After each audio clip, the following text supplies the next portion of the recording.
Over the weekend, if you were watching television, some of the most poignant scenes we all saw were surely those of young American soldiers and sailors leaving home for foreign parts. Among those already there are those on board the 80,000-ton carrier, the Independence, with its 70 warplanes, which arrived on station off the Arabian Peninsula last weekend. ABC's Mike Lee was on the Independence today. Several times each day, Navy warplanes take off from the carrier headed for the Persian Gulf. The 30-ton jets are catapulted from the deck.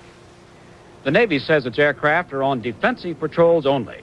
Should fighting break out, U.S. fighter planes are equipped with electronically guided bombs and long-range missiles. Airborne long-range radar spotter planes are looking out for Iraqi aircraft. From its position in the Gulf of Oman, the Independence sends several planes at a time into the Persian Gulf region. They are refueled in midair for prolonged flights over the Gulf. Their mission, according to officials, is to prevent Iraq from controlling international airspace and to respond if Iraqi pilots attack other Gulf states or U.S. ships. The Navy claims it is prepared for any Iraqi air attack. Well, they have a very large Air Force, as you know. I don't want to get into specifics as to how good or bad they are, but I'll tell you we're better. Yet, Americans might be facing Iraqi ground-to-air missiles and pilots who fought in the 8-year war with Iran. With the exception of a few Vietnam veterans, most of the Americans sent here to the Gulf region have never been to war. The Iraqis have. You know, I might not be the most experienced person out here. The American government's giving me probably the best tools to work with, which gives me a lot of confidence. For most Navy pilots, air warfare has always been a training exercise. It's like if you're a football player, always getting to practice, but never get to play a game. Now we get a chance to maybe play the game. These Americans do not hate their potential Iraqi opponents. The contest, said one pilot, is our machines against theirs. Mike Lee, ABC News, outside the Strait of Hormuz. Tommy. The Secretary of Defense, Dick Cheney, is going to make another trip to Saudi Arabia on Friday, less than 2 weeks since he was there the last time.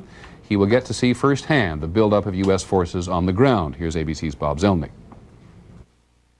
This is Dhahran, Saudi Arabia's biggest Air Force base. American transport planes have been landing every 10 minutes, ferrying the troops needed to service and defend the fighter and surveillance aircraft already in place.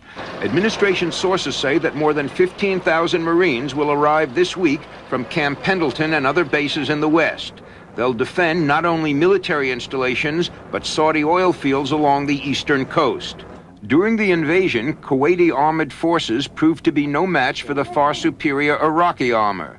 The complicated land, air, and amphibious assault achieved complete military success in 5.5 hours. America's most modern tanks, the M1A1, which are only now leaving Savannah aboard fast transport ships, are not expected to arrive until late August. Military sources say the U.S. eventually plans to put at least 1,200 modern tanks in blocking positions south of the Kuwaiti border.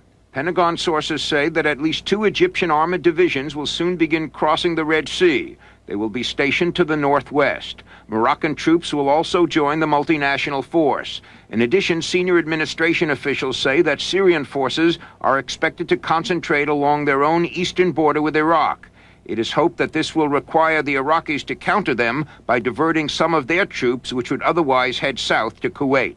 Pentagon officials concede there is no accord yet on who will command the multinational force.